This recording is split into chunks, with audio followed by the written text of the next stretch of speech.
We are looking at how to pronounce this name. We'll be looking at how to say more names of different celebrations and greetings from Hebrew.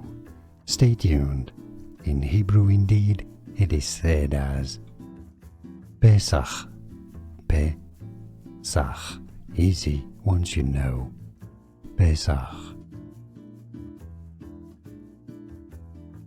We are looking at how to pronounce this name. We'll be looking at how to say more names of different celebrations and greetings from Hebrew.